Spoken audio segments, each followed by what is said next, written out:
Then President George W. Bush sent all American taxpayers an economic stimulus check in the mail, right?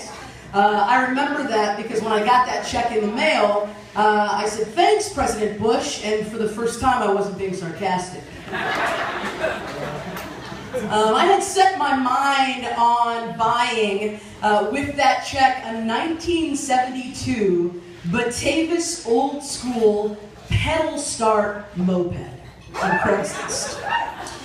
So I bought the moped. My fear of riding a moped through the crazy streets of Grand Rapids was not that I was going to be smaller than the other vehicles. It was not that I was going to crash, but I was worried that this old school 1972 motor was going to die in the middle of the road, and I was going to look like an idiot trying to pedal start it to get it to go again. It was only day 3 when that dream, hell nightmare became a reality. I decided I was going to drive across town to see my friend Amy.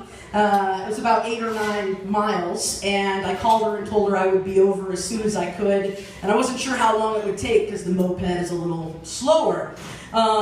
So I decided I was going to take back roads to avoid as much traffic as I could, right? So I started going, and as soon as I got to the first corner, it slowed down a little bit, but then I gave it more gas and it kept going. Well, as it seems, it was inevitable that I at some point was going to have to cross 28th Street, which is the busiest street in Grand Rapids. So as I approached the stoplight, I started slowing down, and as soon as I stopped, the motor sputtered and completely died.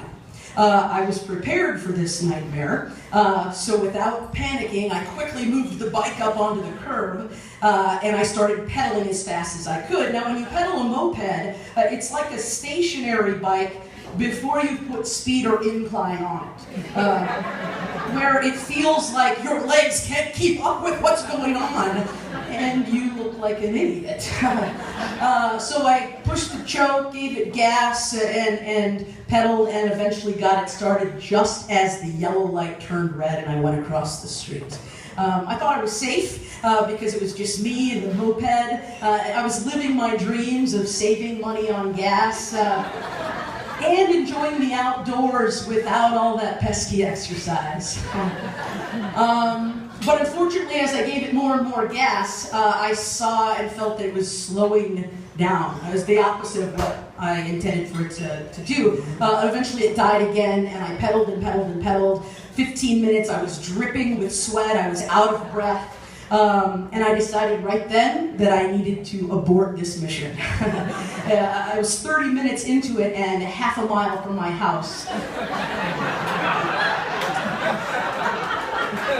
And realized that it wasn't worth my time anymore. So I thought, well, I'll just go home, not realizing that I was going to have to cross 28th Street again to get home. So I was nervous that if I slowed down too much that the moped was going to die. So I kept a good distance behind the cars that were at the stoplight, and I decided just to ride the moped in small figure 8 so I wouldn't have to slow down.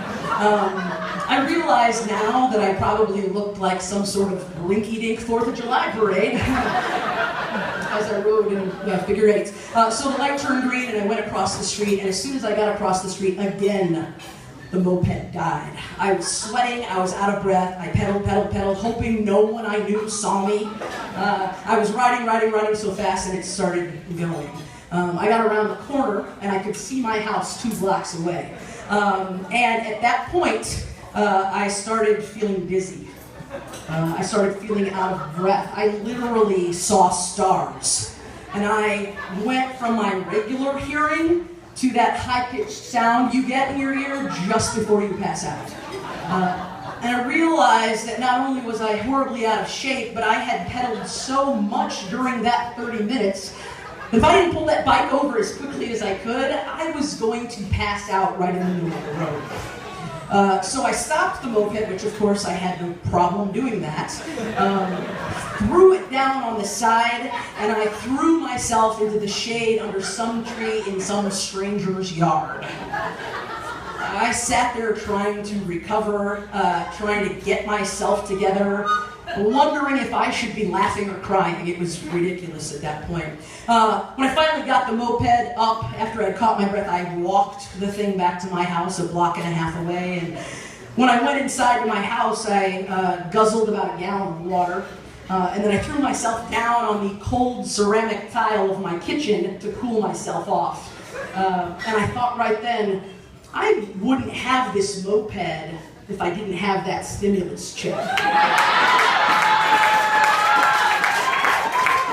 Which led me, of course, to then, in my pain, say, thanks, George W. Bush, and once again, the sarcasm was in full force. Thank you.